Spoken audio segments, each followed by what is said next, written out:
The mist in the smoky foothills didn't just cover the land. It soaked into it, heavy and gray, clinging to the pine needles and the rough-cut lumber of the shacks like a shroud. It was 1924, but in this part of Appalachia, time was measured in coal seams and corn liquor, not by the roaring 20s happening in cities far beyond the ridges.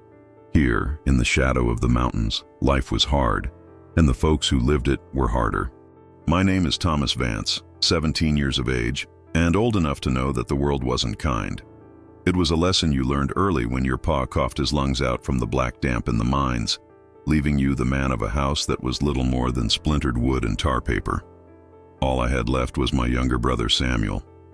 Sammy was 10. He was thin, all sharp angles and big eyes, and he still had that shine in him that the mountains hadn't yet managed to dull. He saw the world as a place of wonder, a place where the steam locomotives huffing in the valley were iron dragons, and the deep woods were full of secrets, not just snares and silence. I spent most of my time trying to keep that shine from going out, trying to find enough work hauling timber or running errands for the company store to keep food in our bellies. It was hunger that led us to St. Matthew's. The church wasn't like the rest of the hollow.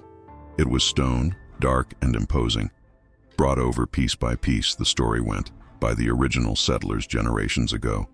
It stood on a rise, looking down on our scattered community like a silent judge. Most folks, my family included, were God-fearing in that vague, superstitious way of the mountains. But St. Matthew's, it felt separate. It felt old. Then Father Alistair Blackwood arrived, 2 years back. He wasn't from the hills.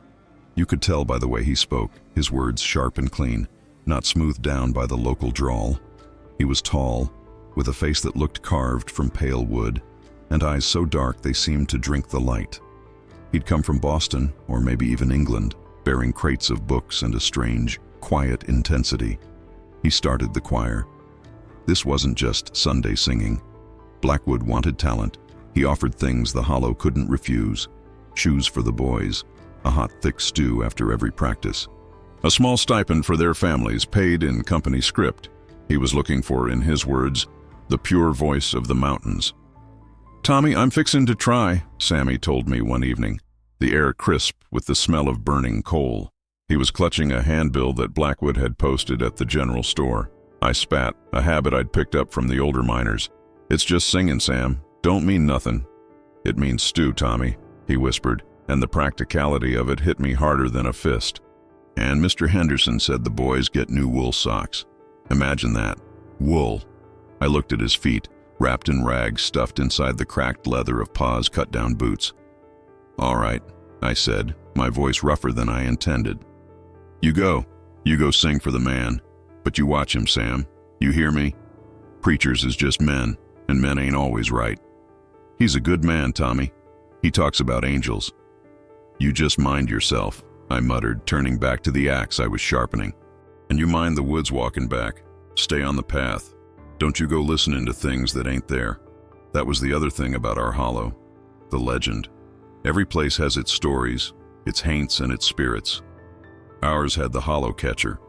The old folks said it was something that lived in the deepest, oldest parts of the woods, in the places where the sun never touched the ground. They said it had been there before the Cherokee, before the trees themselves. It didn't have a shape, not really.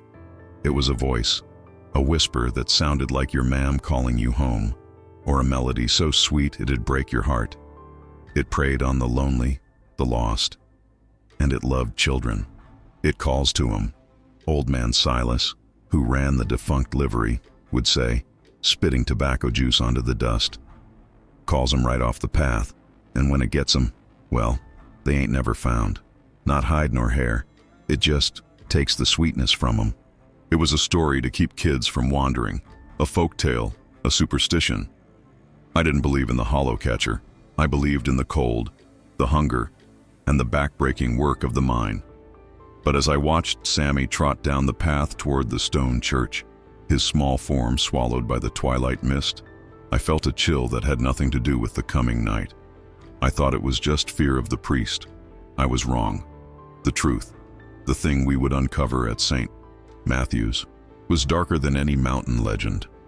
It was darker than the mines, darker than the oldest shadow in the holler. Sammy was accepted into the choir. He came home that first night vibrating with an excitement I hadn't seen in him since Pa was alive. He had a full belly for the first time in months and clutched in his hand a pair of thick gray wool socks. He said, "I have the voice of an angel, Tommy." Sammy beamed, pulling the socks on over his raw feet. He said, "My voice is important." "What's he like? Blackwood?" I asked, banking the embers in our small stove. "He's grand." Sammy struggled for the word. "He knows everything. He told us about the stones of the church, how they're older than the town, and the organ. Tommy, it's the biggest thing I ever saw. He says it's a special one, from Germany. And the other boys?" Sammy's face clouded for just a second. "They're nice, quiet mostly. The choir practiced 3 times a week." Soon that hot stew and the few dollars in script became a lifeline we couldn't cut. I took on extra shifts at the logging camp, felling the massive ancient trees that Blackwood himself seemed to admire, and I told myself that Sammy being quiet was just him being serious about his new job. But I started to notice things. The choir boys weren't just quiet, they were pale.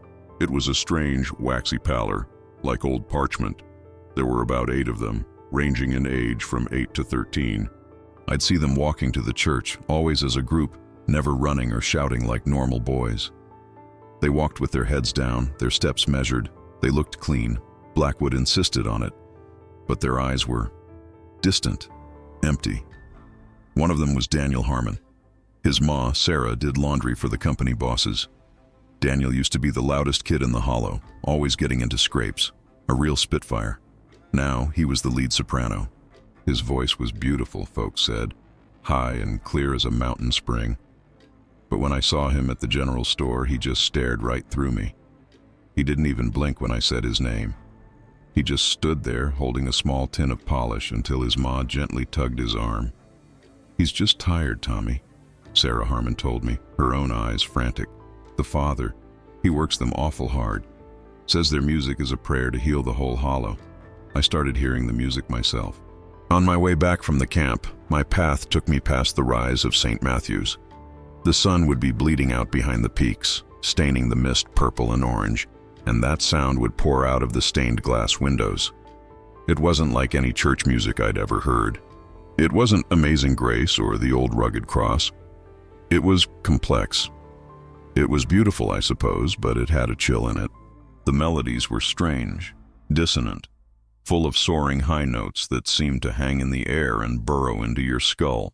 The organ, played by Blackwood himself, was a physical force. It wasn't just sound. It was a vibration that you felt in your chest, a deep, resonant hum that seemed to come from the ground itself. I'd stand there in the trees, my axe on my shoulder, just listening. The music made me uneasy. It made my teeth ache. It felt searching, like it was calling for something. "What is that you're humming?" I asked Sammy one night. He was sitting by the cold stove, not reading, not whittling, just staring at the wall. He startled, like I'd woken him from a dream. "What, Tommy?" "That tune, the one you're humming. It's just the practice music. Father Blackwood calls it the Anthem of the Stone. He says it's very old." Sammy had started humming it all the time. It was one of the dissonant, climbing melodies from the church. He hummed it when he woke up, he hummed it while he walked, and when he hummed it, his eyes got that same vacant look as Daniel Harmon's. "Don't," I said, sharper than I meant to. "It's a gloomy sound. Sing something cheerful." Sammy just looked at me, his eyes wide and confused, as if the concept of cheerful was a word he didn't quite remember. "But it is cheerful, Tommy. It's the sound of being chosen." A few days later, I ran into Silas at the store. He was buying tobacco, his gnarled hands shaking. He looked worse than usual, his face gray as ash. "You keep that brother of yours close, Thomas," he rasped, grabbing my arm. His grip was surprisingly strong. "Sammy's fine, Silas. He's in the choir." Silas's eyes widened, and he leaned in, his breath smelling of sour mash and decay. "That's just it. That's just where it would look." "What are you talking about? The hollow catcher? That's a wives' tale." "Mezzet," he whispered, his gaze drifting past me, up toward the stone church on the hill. "That legend started for a reason, boy. It started 'cause the whispers are real. They call to the young'uns, the sweet-voiced ones. They lure 'em in and they empty 'em, leaves 'em like a dry husk, all the juice gone. He let go of my arm and shuffled away. That new priest, he's stirring things that ought to lie still. That music he plays, it ain't for God. It's an answering call. I tried to shake it off. He was just a drunk old man, spooked by strange music. But as I walked home, I couldn't help but notice how the trees seemed to lean in, how the branches looked like grasping fingers. And for the first time, I thought I heard it, under the wind, under the sound of my own boots, a high, thin note that seemed to come from everywhere at once. The first snow of the season came early, a wet, heavy blanket that turned the hollow into a world of gray and white. It made the work harder and the hunger sharper. The choir, however, became more important than ever. Father Blackwood announced they would be preparing for a special midwinter solemnity. A service he said was ancient and vital. The practices became daily. I saw less and less of Sammy. He'd leave before dawn and return long after dark, often brought back by Father Blackwood himself in his Ford Model T, a machine that still made the old folks make signs against the evil eye. Sammy would stumble inside, go straight to his cot, and fall into a heavy, restless sleep, humming that awful, climbing tune in his dreams. He was getting thinner. The stew and the wool socks seemed a poor trade for the life draining out of him. His skin had taken on that same pale, waxy sheen as the other boys. "He's working you too hard, Sam," I said one morning, shaking him awake. His eyelids fluttered, and his eyes were murky. "The music, it has to be perfect, Tommy." He mumbled, his voice hoarse. "Father Blackwood says the angels won't come if it's not perfect." Angels? The seraphim, he calls them. He says they're drawn to the sound. He says our voices are the key to opening the door. He rubbed his head, confused. "I'm tired, Tommy. You ain't going today. You're sick." "No!" He sat bolt upright, his eyes wide with a sudden panicked energy. "I have to go. Daniel missed a note yesterday. The father was very displeased. The music got loud." "What do you mean, displeased?" I grabbed his thin shoulders. "Did he hurt you?" "No," Sammy said, "but he wouldn't meet my eyes. He makes us sing it again, and again, until the ground stops humming." Before I could ask what he meant, he scrambled out of the shack, slipping and sliding in the mud and snow, heading for the church. That was the last day anyone saw Daniel Harmon. I heard it from his ma. I was hauling wood when I saw her, kneeling in the muddy snow in front of the church, beating her fists against the locked oak doors. She was wailing, a terrible animal sound that cut through the mist. "He took him! He took my boy!" I dropped the wood and ran to her. "Sarah? What happened? Where's Daniel?" "Gone!" she shrieked, clawing at me. "I went to fetch him. Practice was over, but he didn't come home. The church was dark, and the father, he was at the parsonage. He said..." "What, Sarah? What did he say?" "He said Daniel's voice was too special for this place. He said a wealthy family from Baltimore, relatives of his, heard him sing and adopted him, sent him to a big music school up north." It sounded like a lie. It felt like a lie. "You don't believe him?" "He gave me this." She wept, pulling a wad of cash from her apron. $100. He said it was from the family for my trouble. "For my trouble? Like my boy was something to be bought and sold." She threw the money into the mud. "Daniel wouldn't leave without saying goodbye. He wouldn't. He's my boy." Father Blackwood emerged from the parsonage then. He moved with a calm, deliberate grace, his black cassock sweeping the snow. "Mrs. Harmon," he said, his voice a balm, smooth and deep, "you are overwrought. This is a blessing. Daniel has been given a future you could never provide. You should be celebrating." "Where is he?" she screamed. "I want to see my boy." "He left on the morning train," Blackwood said, his eyes cold as the stone steps. "It is done. Now, you are creating a disturbance. Go home. Pray on your good fortune." He looked at me. "Thomas, control her. This grief is unseemly." He turned and went back inside, the door closing with a heavy final thud. Sarah Harmon collapsed, sobbing into the frozen mud. I helped her home, her body shaking. The whole way she kept muttering, "He's gone. He's gone." Just like the stories. The hollow catcher. It finally got him. But I knew this wasn't the hollow catcher. This wasn't a legend. This was a man. A man who had just bought a boy's life for $100 and a story so thin you could see the dark right through it. That night, I watched Sammy sleep. He looked so small, so fragile. I thought about Daniel Harmon, about his pale face and empty eyes, and I thought about the music. A new lead soprano had been chosen, a boy named Elijah. He was small, like Sammy.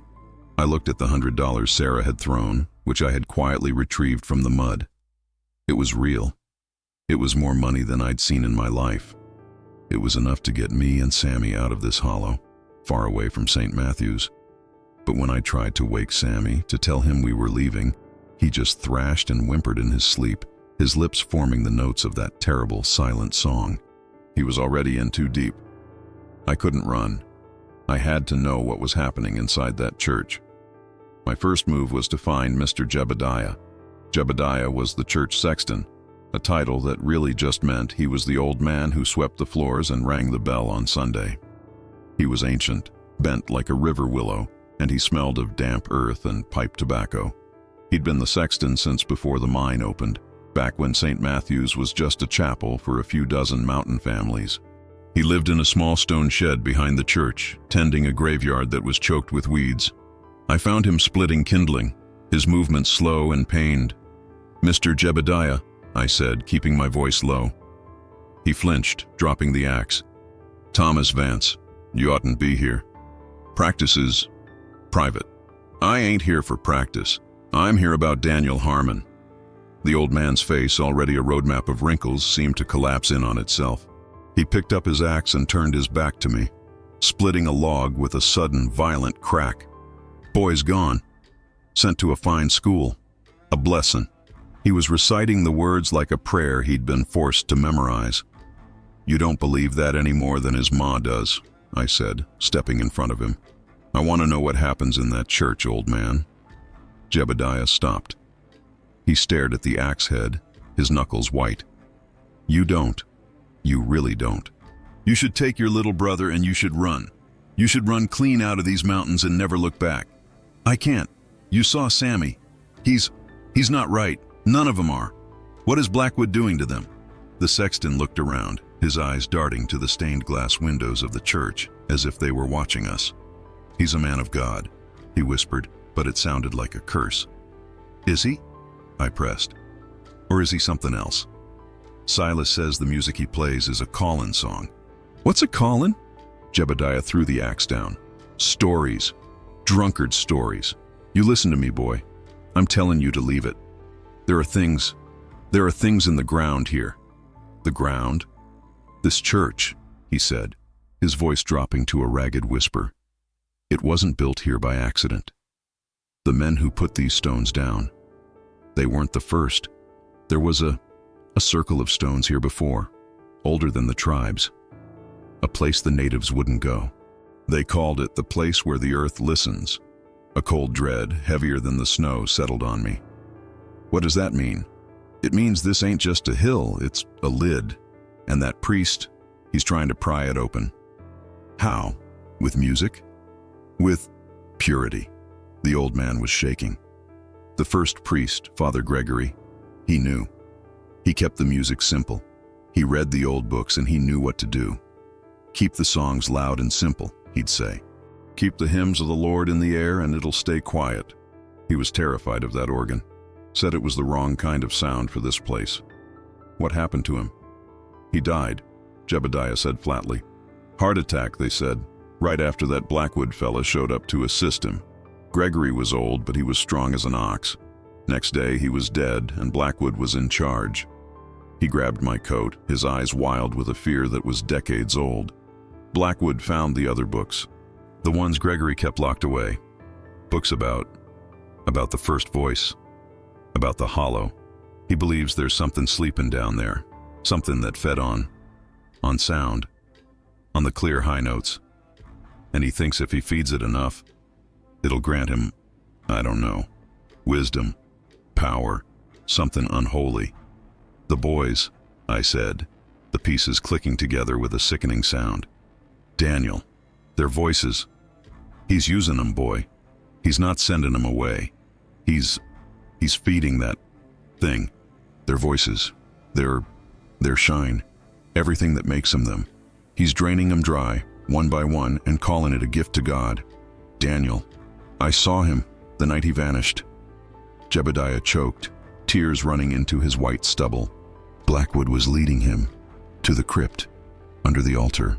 The door Gregory kept sealed with iron and salt. Blackwood, he opened it, and he took that boy down there. And Daniel, he didn't come back up. But the music. Sweet Lord, the music I heard from under the floor. It wasn't the organ, it was hungry. "Show me," I said, my voice cold and dead. "Show me the crypt." "No, it's locked, and I ain't going near it. He's down there now. They're all down there. Listen." He put a trembling hand to his ear. I held my breath. The church was silent. No, not silent. Under the sound of the wind, I could hear it. A low, rhythmic vibration. It was the organ, but it was deeper than I'd ever heard it, playing notes so low they were barely sound at all. It was the hum Sammy had talked about, the humming of the ground. He's taken Sammy down there, I realized. He's taken all of them. It's too late for Daniel, Jebediah wept. He's a husk, an empty space. The father will leave him in the woods, and folks will just say the hollow catcher got him. The legend, it's the perfect cover. But your brother, he's still got some light in him. You get him out, Thomas. You get him out tonight. I didn't go home. I couldn't. I was a coiled spring, a knot of ice and rage. I knew Sammy was in that church, and I knew Blackwood was with him.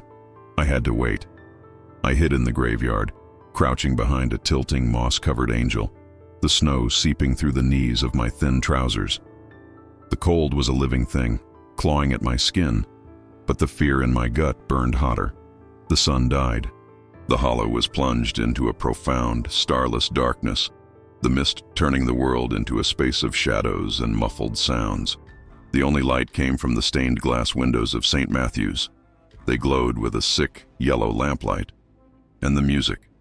It started just as Jebediah had said. The deep, vibrating bass notes of the organ, a foundation of sound that you felt in your bones. Then, the voices. It was the choir. They were singing the anthem of the stone.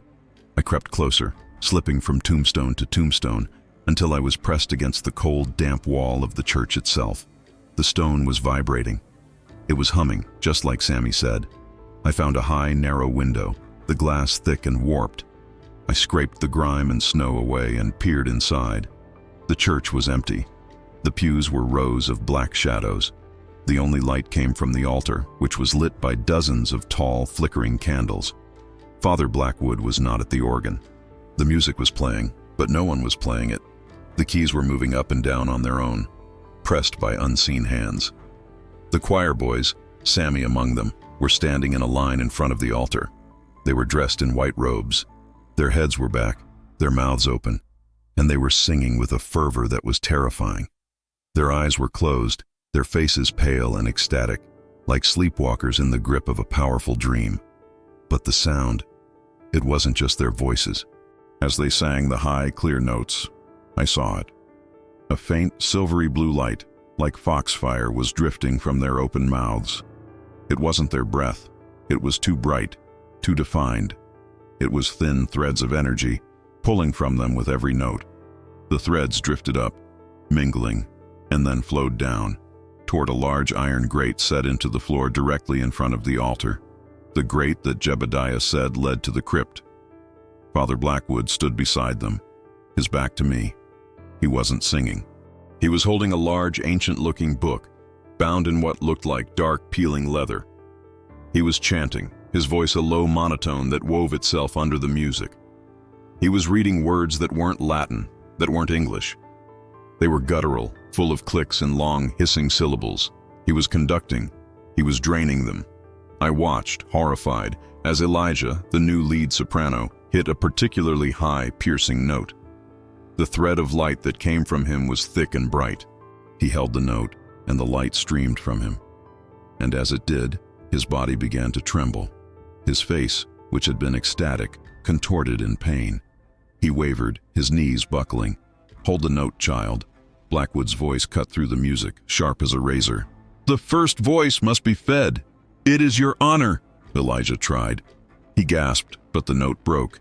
He crumpled to the floor in a heap. Blackwood didn't even look at him. He pointed a long, pale finger at my brother. "Samuel, you will take the line.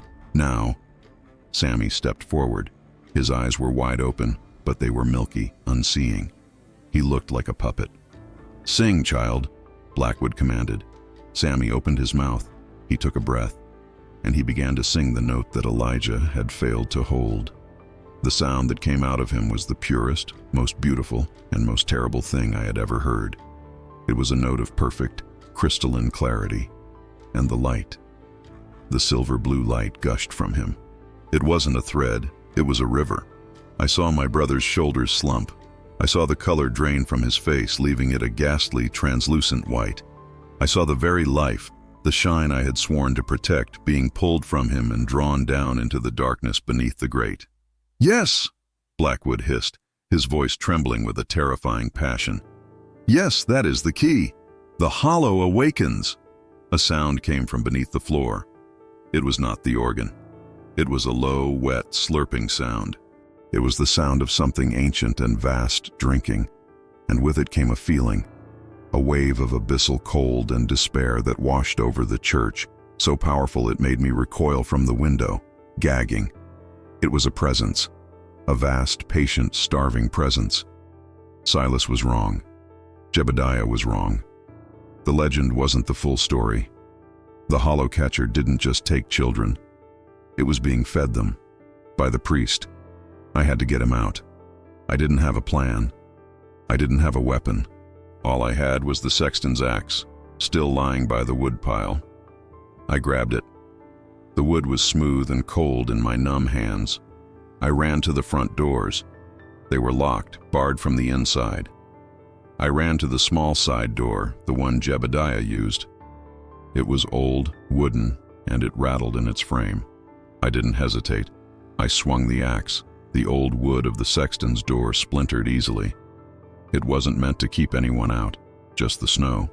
The sound of the axe biting into the wood was shockingly loud, a percussive thwack that echoed the sound of my own heart. I put my shoulder to it, and the rotten jam gave way. I stumbled into the vestry, a small, cold room that smelled of mildew and old wine. The music stopped. Not gradually, it cut off instantly, as if a hand had swept across the organ keys. The abrupt, cavernous silence that flooded the church was more terrifying than the music had been. It was an active, listening silence. I heard a single, sharp inhalation from the main sanctuary. "Who dares?" Father Blackwood's voice boomed, no longer the smooth, cultured preacher, but a harsh, guttural roar of fury. I burst through the inner door, axe in hand. The scene was frozen. The candles on the altar flickered wildly, casting huge, leaping shadows. Elijah was still crumpled on the floor. The other boys, Sammy included, stood like pale statues, their mouths open, their unseeing eyes turned toward the door. Blackwood was in front of the altar, the dark book clutched in one hand. His face was a mask of inhuman rage. His eyes in the candlelight seemed to glow with a faint reflected silver blue light. "Thomas Vance," he hissed. "The fool, the brute. You have interrupted the solemnity." "Get away from him," I said, my voice shaking but loud. I pointed the axe at him. "Get away from my brother." "Your brother?" Blackwood laughed, a dry, cold sound. "Your brother is blessed, you ignorant animal. He is giving his gift. He is part of something glorious, something that will scour this sinful, superstitious hollow clean. You're killing him," I choked out, advancing. "You're draining him. I saw it." "Killing?" Blackwood's expression shifted to one of almost pitying contempt. "You see with the eyes of flesh. You cannot comprehend the beautiful exchange. They offer their fleeting, useless, childish shine, as you call it. And in return, the first voice grants me the power to bring order, to bring true faith." "Sammy!" I yelled, ignoring the priest. "Sammy, wake up! We're going home!" My brother didn't move. He just stared through me, a thin line of drool trickling from the corner of his mouth. His face was so white, he looked like a marble statue. "He cannot hear you," Blackwood said softly. "He is with the angels. He is attuned. I have opened his mind to the music, and it is all he knows. Then I'll take him." I lunged forward, pushing past the altar to grab Sammy's arm. His skin was ice cold. It was like grabbing a corpse, but as my hand closed on his arm, he flinched. A tiny spark of something flickered in the depths of his milky eyes. "Tommy," he whispered, his voice thin as a spider's web. A wave of hope so fierce it almost buckled my knees hit me. He was still in there. "That's right, Sam. Hold on." "No!" Blackwood roared. He dropped the book and lunged at me. He was surprisingly fast, strong with a wiry, unnatural energy. He grabbed the axe handle, and we wrestled for it, stumbling between the terrified, statue-like choir boys. "You will not ruin this," he snarled, his face inches from mine. His breath was cold and smelled of dust, like a tomb. "I have worked for 2 years to awaken it, to feed it, to make it strong again. Daniel Harmon, his voice was the key, but your brother, his is the masterwork." He shoved me back, and I tripped over the crumpled form of Elijah. I fell hard, the axe skittering away on the stone floor. Blackwood smiled. He straightened his cassock, his chest heaving. "It is over, boy. Your interference is irrelevant. The ritual is nearly complete. The hollow collector is awake, and it is still hungry." He turned his back on me and walked to the iron grate in the floor. He knelt, his long fingers tracing a pattern on the cold metal. "You see," he said, almost conversationally, as he worked at a hidden latch, "the legend was almost right. It is a creature that feeds on the essence of the young. But it is not a haint. It is not a booger. It is the original sound, the silence that existed before God spoke, and it longs to return. It longs to consume the word and all its echoes. And I am its prophet." The grate clicked. A gust of foul air rushed up from the opening, smelling of ozone, deep earth, and something indescribably ancient and rotten. The candles on the altar bent low, some avails them extinguishing, plunging the church into deeper shadow. "Sammy!" I screamed, scrambling for the axe. "Run!" The command seemed to break the spell. The other choir boys, jolted by the cold air and the priest's shout, suddenly seemed to see. They looked around, their eyes wide with a dawning, mindless terror. They began to whimper. But Sammy didn't run. He turned, his movements stiff and slow, and began to walk toward the open grate. "Sammy, no. It's beautiful," he whispered, his eyes fixed on the black square. It's singing my name." "Yes, child," Blackwood breathed, standing up. "Go to it. Give it your gift. Be the first to be truly hallowed." I got my fingers on the axe handle as Blackwood raised his arms, his voice dropping back into the guttural chant. From the hole in the floor, there came not a roar, but a profound, sound-drowning silence, a vortex of negative sound. And from that silence, a single silver-blue tendril of light. No, not light.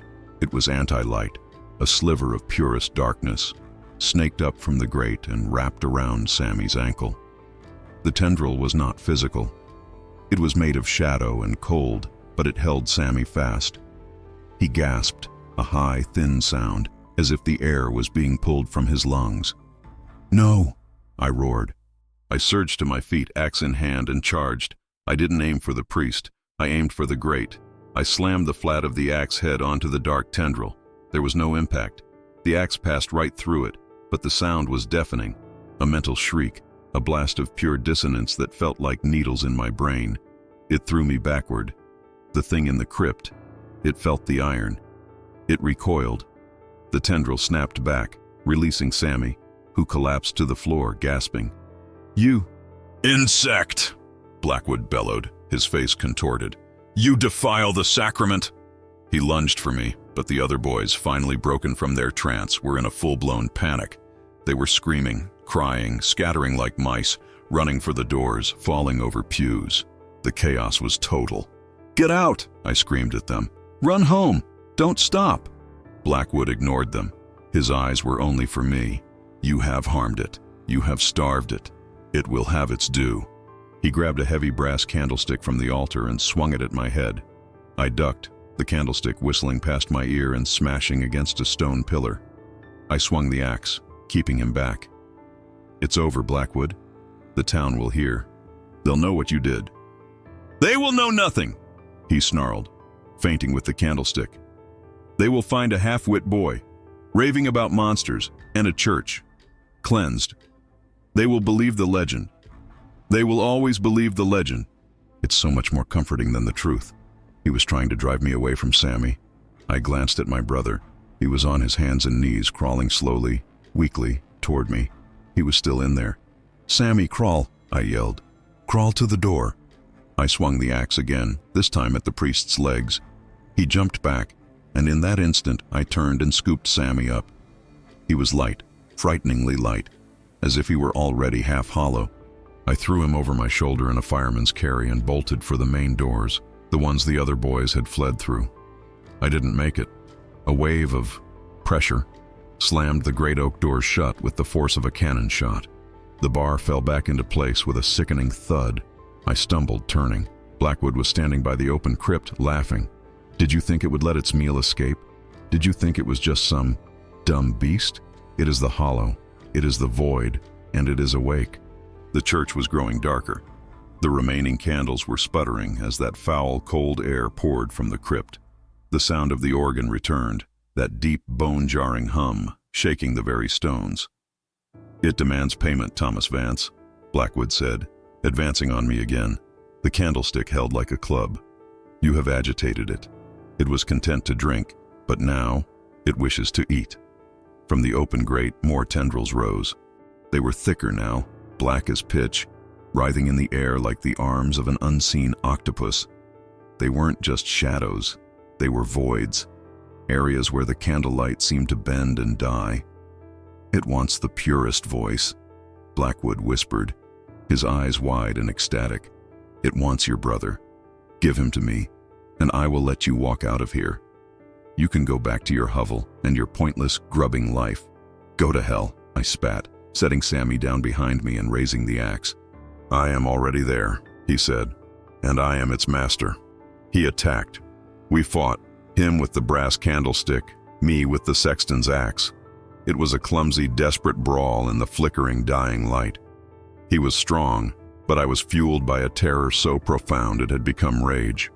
I parried his blow, the brass ringing against the steel, and shoved him back. He stumbled. He stumbled right into the path of one of the writhing, dark tendrils. It did not hesitate. It wrapped around his waist, lifting him clean off the floor. Blackwood screamed. It was not a triumphant roar. It was a high, thin, terrified shriek, just like Daniel Harmon's, the sheer primal terror of a man who has just realized he is not the prophet. He is the sacrifice. "No!" he shrieked, dropping the candlestick. "Not me. I am your servant. I fed you. Take the boy." The tendril tightened. I thought I saw. His face began to change. The skin didn't tear. It just diminished. It grew translucent, pale the way the boys had. The darkness was pulling the life from him, the color, the substance. He began to age, his hair turning white, his skin sinking against his bones, all in the space of a few seconds. "The music," he choked, his voice suddenly the reedy cackle of an old man. "It needs the music." He was right. The thing was confused. It had him, but it was still lashing out, the other tendrils searching, tasting the air. The organ was grinding, the notes discordant, angry. The beast was hungry, and Blackwood wasn't the meal it had been promised. I looked at Sammy. He was staring at the hole, his expression no longer terrified, but longing. He was being called. I had one chance. I ran to the altar, grabbed the priest's heavy, leather-bound book. "You want a sacrifice?" I yelled at the hole. "You want a gift?" I lifted the book, the unholy text he'd used to chant, the thing that held all his dark knowledge, and I hurled it down into the blackness of the crypt. It fell. The chanting sound, the hum of the organ. Everything stopped. There was a moment of perfect, absolute silence. Then from the crypt came a roar.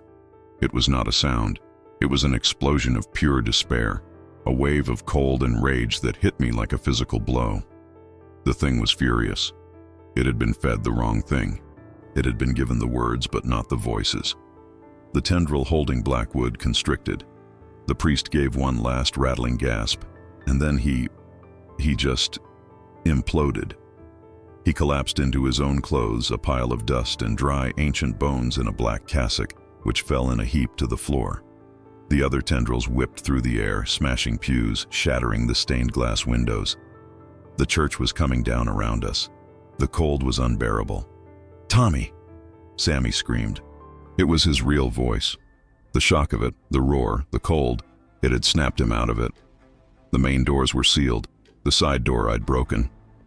It was my only chance. "Move, Sam. Now." I grabbed his hand and pulled him. He was weak, stumbling, but he was running. We scrambled into the vestry, crashing over broken furniture. Behind us, I heard a sound like 1,000 giant trees splintering as the thing in the crypt, in its blind rage, tore the altar from its foundations. We burst out the sexton's door, falling into the snow. We didn't stop. We ran. We ran down the hill, away from the church, my hand locked on Sammy's, pulling him through the snowdrifts. We reached the line of trees at the edge of the graveyard and collapsed, gasping into the snow. We turned and looked back. St. Matthew's was dark. The lights were out. The roaring had stopped. For a terrible second, I thought it was over. Then, a low blue-silver light began to glow from the shattered windows. It pulsed once, twice. The ground began to shake. The church bell in its high tower began to toll, a wild, frantic clang, clang, clang. It's coming out," Sammy whispered, his voice rattling with terror. But it didn't. The light grew brighter and brighter, a terrible, cold incandescence. The humming rose to a fever pitch, so high it hurt my ears. And then the church exploded. It wasn't a fiery explosion. It was an implosion. The stones, the roof, the bell tower, they all just collapsed inward, as if a giant, invisible hand had crushed the building and dragged it down into the earth. The light vanished. The sound stopped. Where the proud stone church of St. Matthew's had stood, there was now just a crater, a deep, dark hole in the hill, smoking with a cold, foul-smelling mist. The earth was still. The legend was fed. The priest was gone. I pulled Sammy to his feet. "Don't look back," I said, my voice broken. "We're not looking back. We're going home." We stumbled back to our shack. I barricaded the door, stuffed rags in the windows. We lit every candle, every lamp we had, until the tiny room was blazing with light. We sat there, huddled under a blanket, the sexton's axe in my lap, and we waited for the dawn. We were the only ones who knew the truth. The rest of the hollow would wake up, see the crater, and blame a gas leak from the mines, or a sinkhole. Or, the old-timers would whisper, they would blame the hollow catcher, finally risen up to swallow the church that had bothered it. They would talk about the legend, but they would never know the truth. They would never know that the real monster wasn't the one in the pit. It was the one in the robes, the one who tried to feed it. What Father Blackwood did, the betrayal of the innocent, the twisting of faith into a funnel for something so ancient and dark, that was the real horror. Sammy didn't speak. He just sat there, shivering, his eyes wide and empty. He had seen too much. He had given too much. I had saved his life. But I wasn't sure, in that long, dark, humming night, that I had saved him. Dawn came, but it brought no relief. It was a watery gray light that only served to illuminate the ruin. The hollow awoke to the sound of the tolling bell, which, impossibly, had continued to ring its frantic, broken peal all night long from deep within the earth. When the first miners walked past the rise, they stopped, their lunch pails dropping from nerveless fingers. The church was gone. It was not a fire. There was no ash, no scent of smoke. The crater was a clean, deep wound in the earth, the edges of it almost glassy. The snow around it melted in a perfect, unnatural circle. At the bottom, just visible, was the shattered, silent bell. Panic was a sickness. It spread through the hollow faster than influenza. By noon, the entire population was gathered at a safe distance, staring into the pit. It was the mine, one man said, his voice trembling. A gas pocket. Must have blown the whole hill. There's no mine shaft under the hill, another argued, his face pale. This was God's judgment. Then Silas, the old man, spoke, his voice carrying in the heavy cold air. It ain't God, it's the ground. The hollow catcher's finally taken its due. It swallowed the church whole. Swallowed them boys, a woman shrieked. It was Mrs. Harmon, Daniel's mother. She rushed forward, trying to throw herself into the pit, screaming her son's name. It took 3 men to hold her back. I watched all this from the trees, Sammy's hand clamped in mine. My brother hadn't said a word. He hadn't slept. He just sat, staring. When I'd pulled him from the shack, he'd moved with the compliance of a rag doll. I knew we couldn't stay. The other boys, the ones who had escaped, I heard them. Their parents were trying to get them to speak. What happened? What did you see? But the boys were silent. They were like Sammy. Their eyes were empty.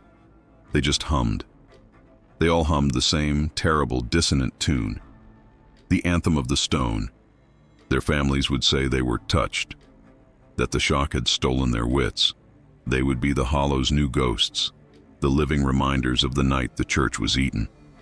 But I knew the truth. Their shine was gone. Blackwood had taken most of it, and the thing in the pit had stolen the rest with its final roar of rage. They were empty jars. Tommy, Sammy whispered. His first word. It was so quiet I almost missed it. I knelt in the snow. I'm here, Sam. I'm right here. He looked at me, his eyes focusing for the first time. They were still pale, the vibrant blue watered down to a weak gray, but he was in there. It's still humming, he whispered, a tear tracking through the grime on his face. I can still hear it, in my head. That settled it. The thing wasn't gone. It was just sated or driven back. And it still had a hook in my brother. Staying here on the ground it considered its own would be a death sentence. We didn't pack. We had nothing to pack. I took the small tin of money I'd saved, the axe, and the blanket. I didn't look back at the shack. I didn't look back at the crater. We walked. We walked east, away from the hollow, following the logging road. We walked all day. When the sun began to set, painting the snow-covered peaks in hues of blood and bruised purple, we were miles away, on a high ridge overlooking the valley. We could still hear the faint, frantic tolling of the bell from the crater, carried on the wind. Sammy stumbled, falling to his knees. I can't, Tommy. I'm so tired, so cold. He wasn't just cold from the snow. He was cold from the inside. The vitality that had been stolen from him was not returning. He was an engine running on its last fumes. I wrapped him in the blanket and sat with my back to a boulder, pulling him against my chest. We'll rest, I said, my own voice hollow. Just for a bit. We'll rest, he said. He said the angels were singing. Sammy murmured, his breath fogging in the air. But they weren't angels, were they, Tommy? It was hungry. It was just a bad man, Sammy. A bad man and a hole in the ground. It's over. No. He looked up, his gaze distant. It's not. It's just waiting. It's always been waiting. The priest, he just rang the dinner bell. I had no answer for that. I held my brother, the axe across my knees, and watched the shadows in the woods, my eyes straining, listening. Every gust of wind sounded like a whisper. Every shadow looked like a grasping tendril. I had gotten us out of the church, but I was beginning to realize that you couldn't just walk away from a thing like that. It leaves a stain. It leaves a hook. And it was still deep in Sammy's mind, humming its terrible song. We reached the town of Elizabethton 3 days later, half frozen and looking like specters. I sold the axe, the last thing I had from my old life, for $2 and a hot meal. It was enough to get us into a flophouse, a single grimy room over a saloon that smelled of stale beer and desperation. For the first time in my life, I was truly, utterly adrift. In the hollow, I had known my place. I was a logger, a miner's son.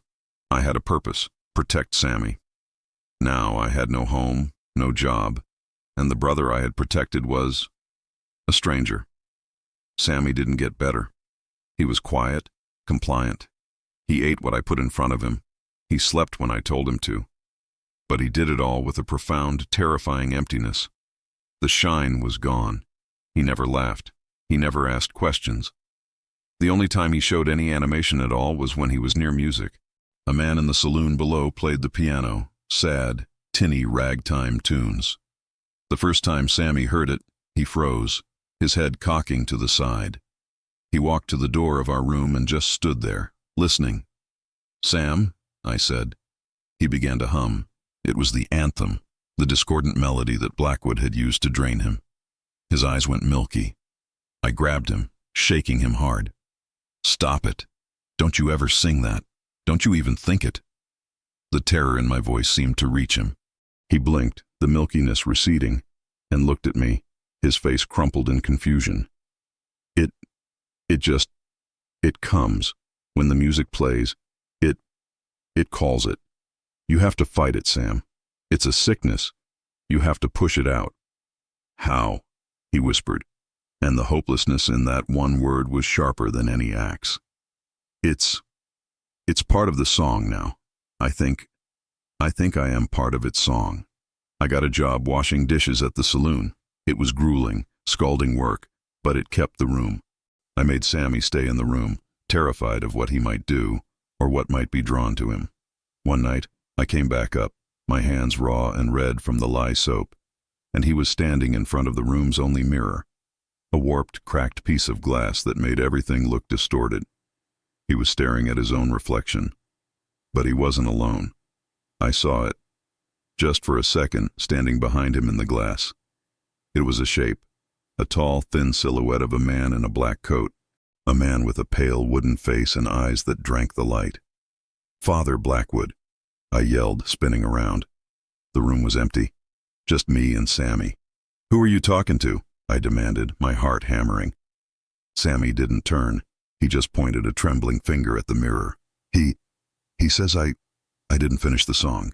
He says I owe him. He says the first voice is displeased. I grabbed the water pitcher from the washstand and hurled it at the mirror. The glass shattered, exploding across the floor.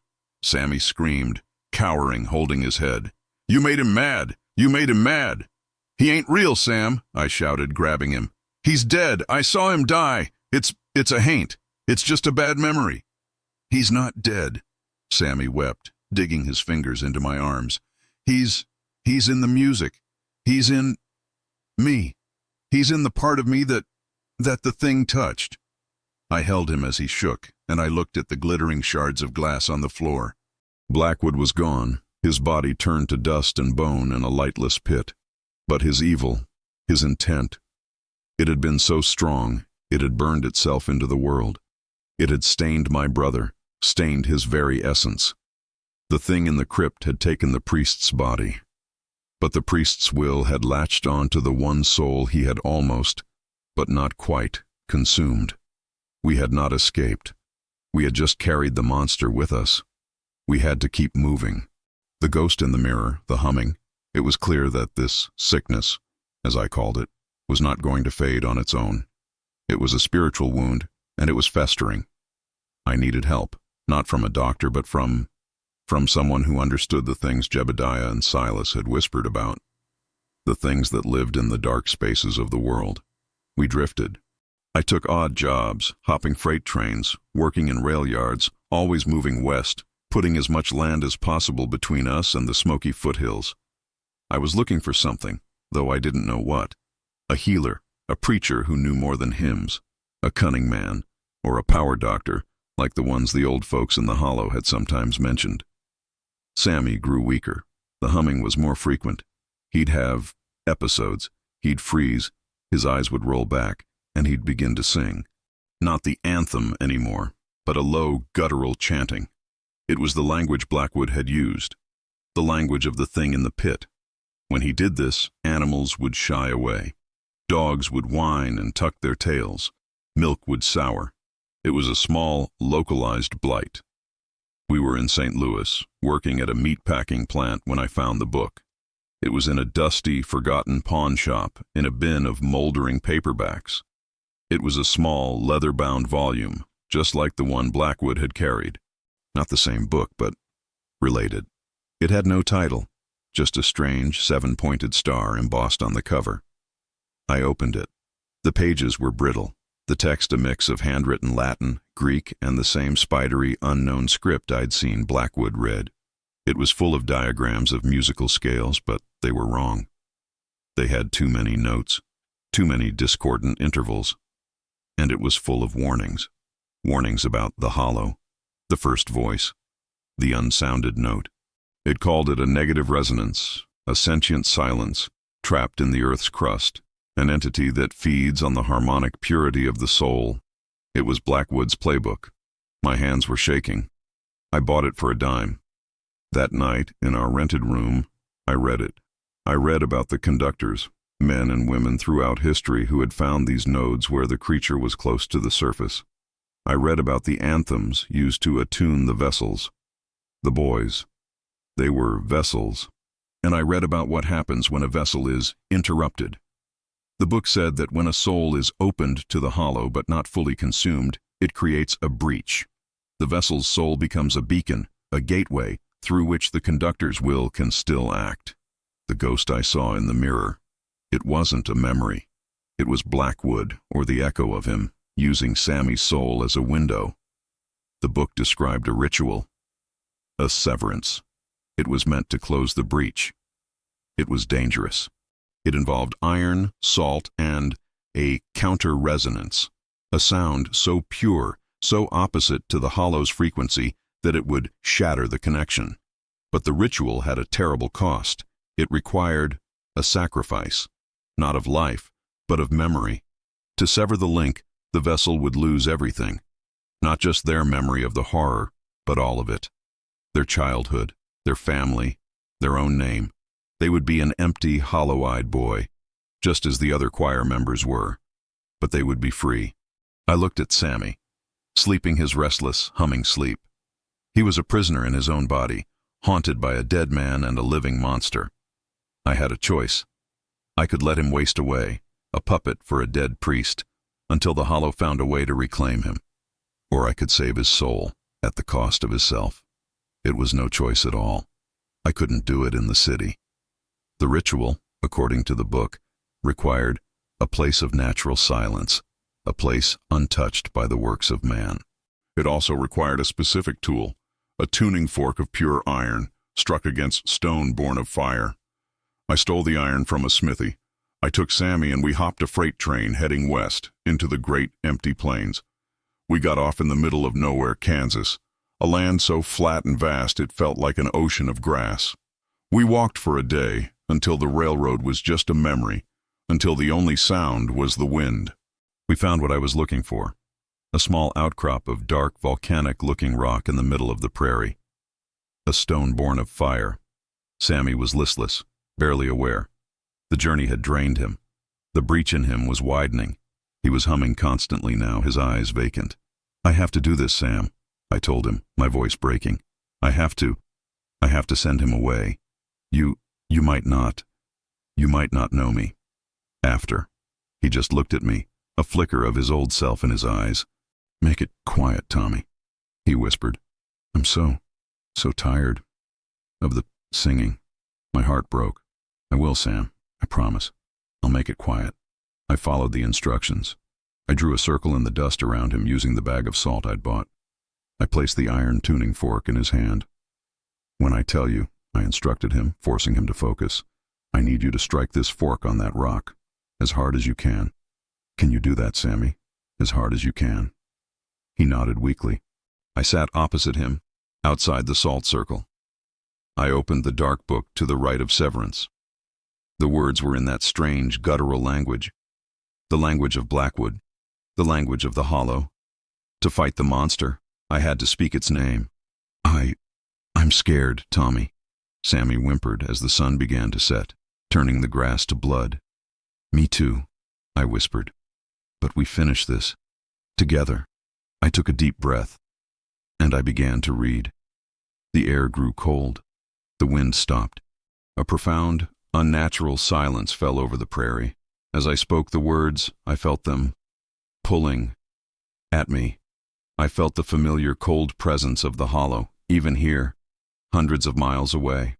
It was listening, and then I felt him. You dare. The voice was not in my ears.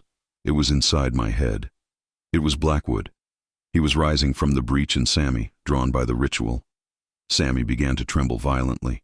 His eyes rolled back. A thin, silvery blue light began to leak from his mouth, his nose, his ears. It was his shine, his soul, being pulled out. And a shadow formed inside the salt circle. It rose up from Sammy, a tall, dark shape, the perfect silhouette of Father Alistair Blackwood, his face a mask of fury. "He is mine!" The shadow thing roared, its voice a chorus of rage. "The vessel is mine! The first voice will have him!" It reached for Sammy, but it couldn't cross the salt line. It recoiled, hissing. The book said this was the moment. The vessel must strike the counter-resonance to shatter the conductor's hold. "Now, Sammy!" I screamed, my voice raw. "Hit the rock! Now!" Sammy was convulsing. His eyes were white. He was barely conscious. But he heard me. With the last of his strength, he raised his thin arm. He brought the iron tuning fork down against the black volcanic stone. Thwack! The sound was pure. It wasn't loud.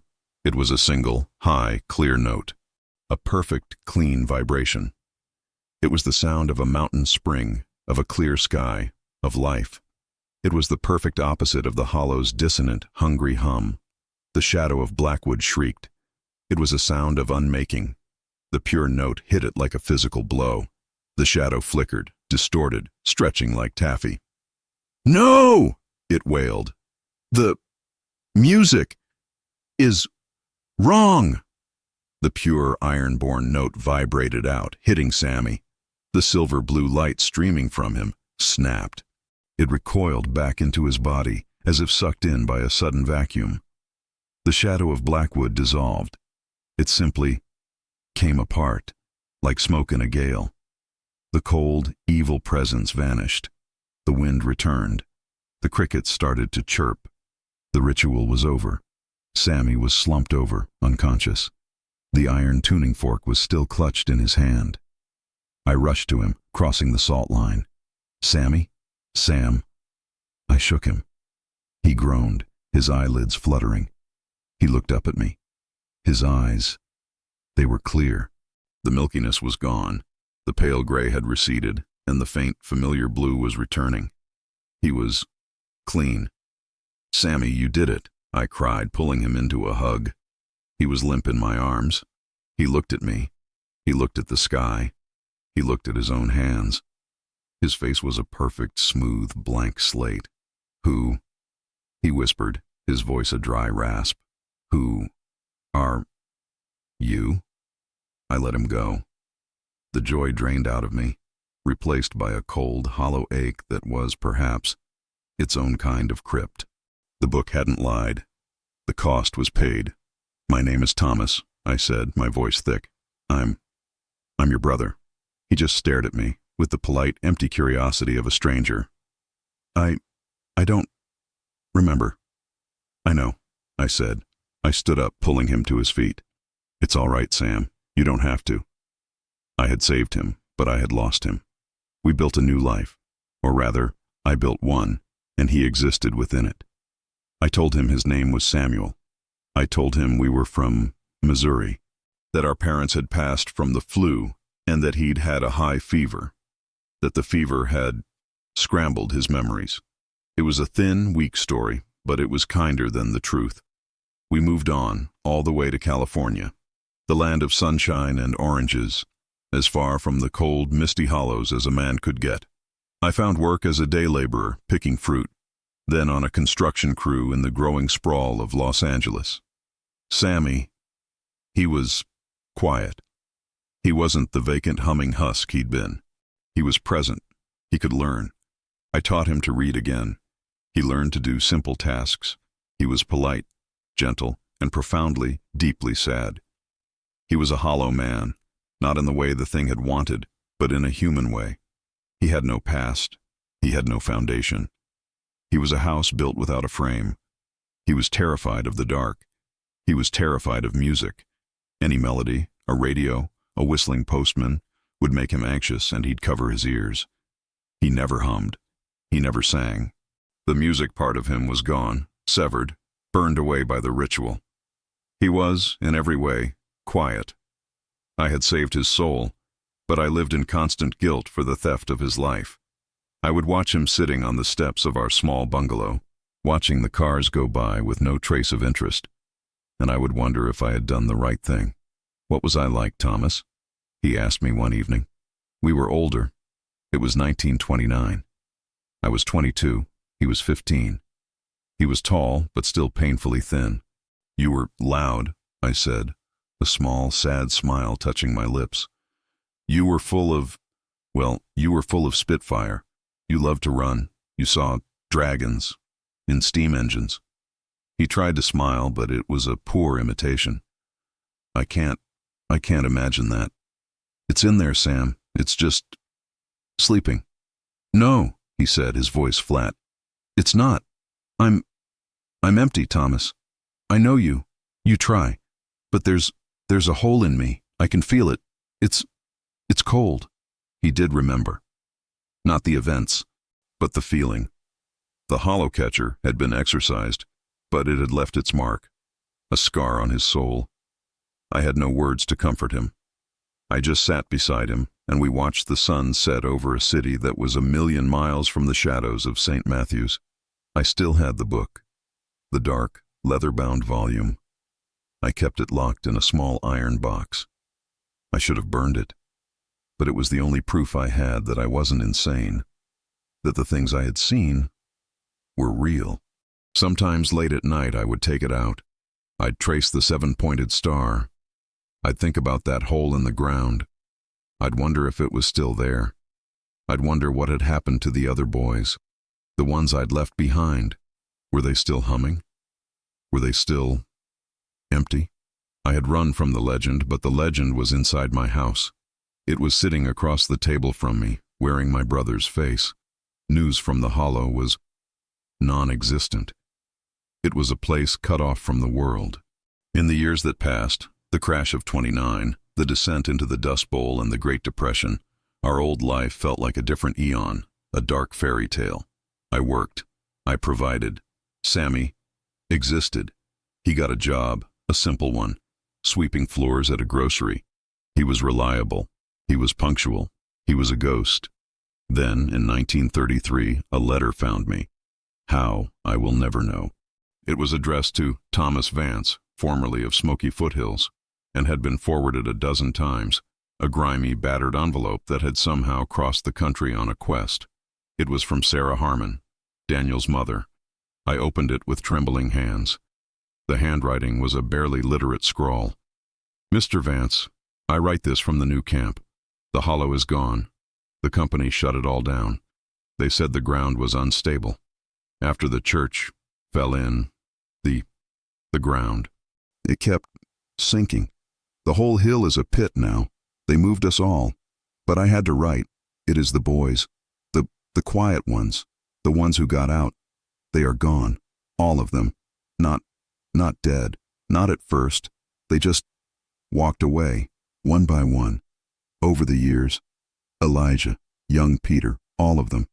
They would just, one day, stand up and walk. They walked back to the pit. They just walked into the mists, back to the hill. They never came back. The humming, it got louder as they got older, like it was calling them home. They say the hollow catcher got them, one by one. The legend is strong here. But you and me, we know. It wasn't the legend. It was that church, your brother, Samuel. He got out. You got him out. Is he quiet? Or does he? I pray for you. He was the only one. S. Harmon. I sat there, the letter rattling in my hand. The other boys, the ones I'd left behind. the ones who had not had the rite of severance performed. The hollow hadn't forgotten them. It had just been patient. It had waited until they were ripe, until the connection, the breach, was strong enough, and it had called them home. One by one, they had walked back to the crater and into what? Into the arms of the thing in the pit. I had saved Sammy. The ritual, the terrible choice I had made, it had been the right one. I had closed the door.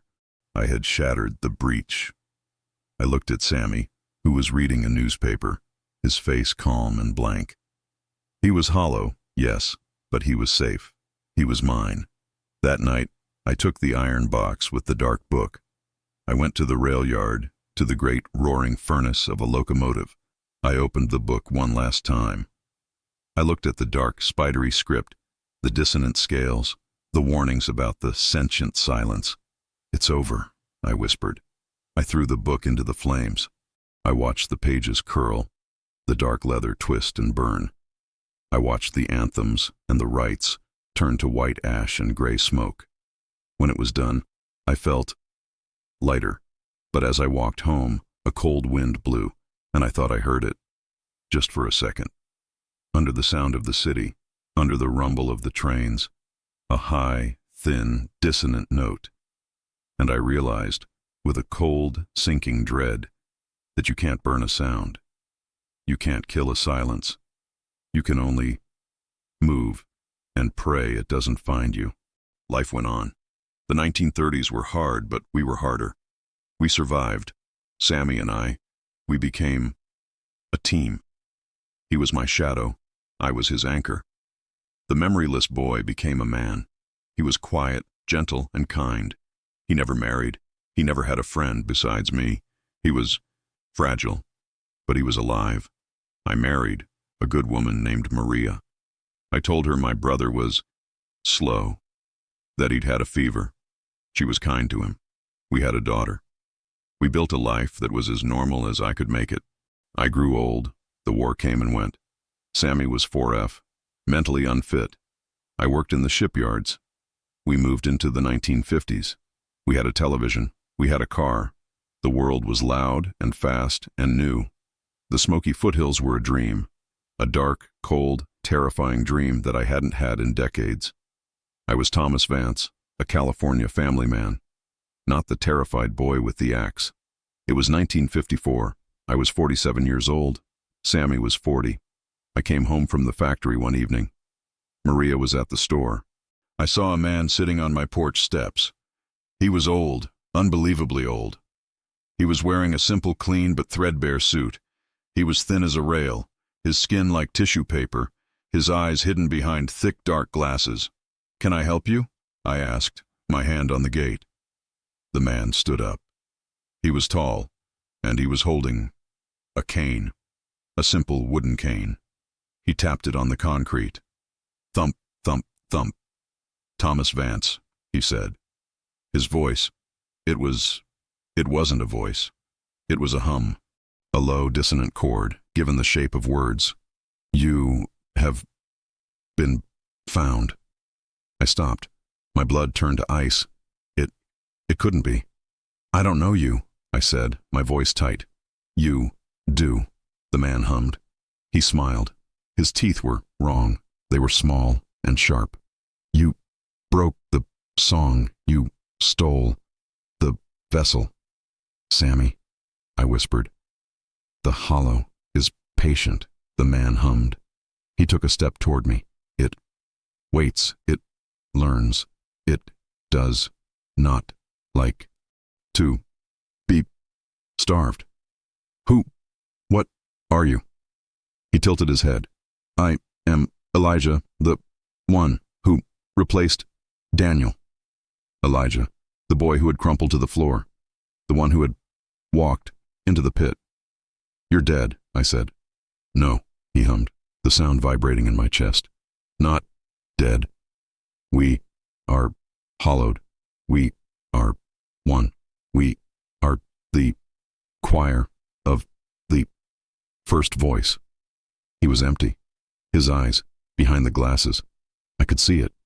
There was nothing there, just a cold, blue-silver light. He was a thing, a puppet, a vessel that had been filled. "He is not yours, Thomas," Elijah hummed, taking another step. "He belongs to the song. The breach was closed, but the vessel still remains. Get away from my house. We have come for him. We will make him sing again." He raised his cane. He wasn't pointing it at me, he was pointing it at the house. And from inside I heard a sound I had not heard in 30 years. Sammy. He was humming. He was humming the anthem of the stone. Elijah, the empty man, had reactivated him. "The debt must be paid," Elijah hummed, a terrible, ecstatic smile spreading across his ancient, paper-thin face. "The song must be finished." The front door opened. Sammy stood there. He was 40 years old, but his face was the face of the 10-year-old boy at the altar. His eyes were milky, unseeing. His head was tilted back, and he was humming, a low, powerful, resonant vibration that I could feel in the soles of my feet. "Sammy!" I yelled, pulling out my keys, fumbling for the door. "Sammy, stop! Wake up! He cannot hear you!" Elijah hummed, his body swaying in time with Sammy's awful tune. "He is attuned, as we all are." I looked past Elijah, down the street, and I saw them. They were standing by the trees, under the streetlights. 3 other men, old, thin, dressed in worn, dark clothes, all of them, humming. The other boys, the ones who had walked into the pit. The hollow had not consumed them. It had remade them. They were its new conductors, its choir, and they had crossed a continent to find the one note that was missing. "You can't have him," I snarled, pushing past Elijah. The old man, the thing, grabbed my arm. His grip was not human. It was cold and impossibly strong. The bones in my wrist ground together. "It is not your choice," I roared, smashing my elbow into his ribs. It was like hitting stone. He didn't flinch. Sammy walked past me, out of the door, his eyes fixed on Elijah. He was in a trance, a sleepwalker drawn by a phantom melody. "Join us, Samuel," Elijah hummed. "The first voice has missed you. Your part is so beautiful." Sammy walked toward him, his hands outstretched. The other 3 men began to walk forward, their humming rising, creating a 4-part, discordant, terrible harmony. I was losing. After 30 years, I was losing. I scrambled into my house. My wife, Maria, was standing in the kitchen, her face white, her hands over her ears. "Thomas, what is that awful sound? Get in the cellar," I screamed. "Lock the door. Don't come out. No matter what you hear." I ran to my bedroom, to the locked iron box I had kept. I hadn't just kept the book. I had kept it. The iron tuning fork. I ran back outside. The 4 conductors were standing in a circle around Sammy in my front yard. They were all humming. And Sammy was in the middle, his body vibrating, his mouth open, and a thin, silver-blue light was leaking from him.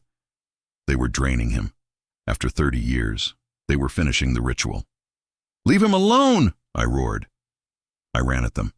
Elijah turned, his dark glasses falling off. His eyes.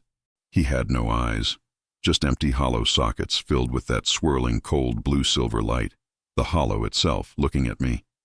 "The fool with the iron," he hummed. I didn't hesitate. I didn't try the ritual. I didn't try to save Sammy's mind. I just tried to save his life. I struck the tuning fork, not on a stone of fire. I struck it on the iron gate of my own front yard. Clang. The sound was loud, louder than it should have been. A pure, clean, angry note of C-sharp. The choir screamed. It was not a hum. It was a physical, tearing shriek of agony. The pure iron sound was poison to them. It tore through their unholy harmony. They staggered, clutching their heads. The light in Elijah's sockets flickered and died.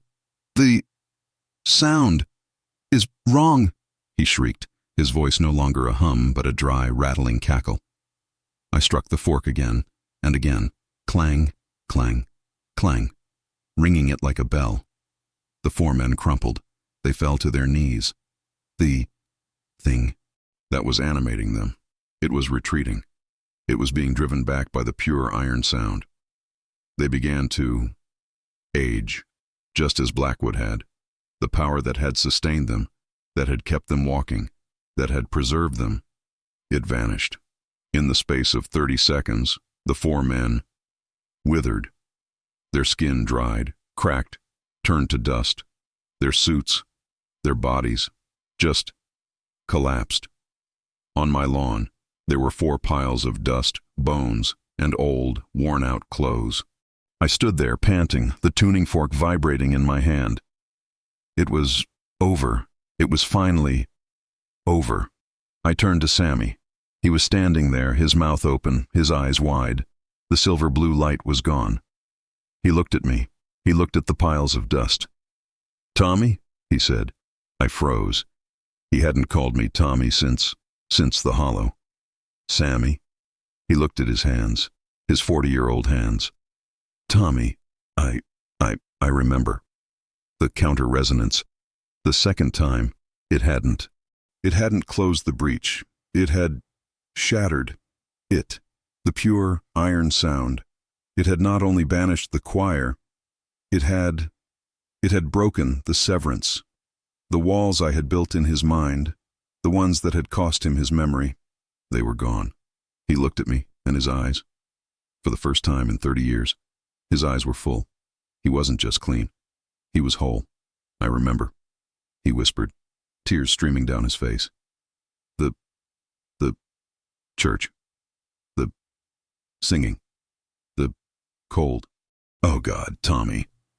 The cold." He collapsed. I caught him. He wasn't a hollow man. He was just a man. A man who had just remembered 30 years of horror in a single blinding flash. He was weeping. He was sobbing into my chest, gripping my shirt, his body shaking. "It's all right, Sam," I said, my own tears falling. "It's all right. I'm here. It's quiet now." I held my brother. He was back. He was finally, horribly back. The legend of the hollow catcher was just a story. But the truth was what we would live with. The truth was that the priest had opened a door that could never truly be closed. He had tried to feed the shadows. He had failed. But the shadows, they never, ever stop being hungry. And they have all the time in the world.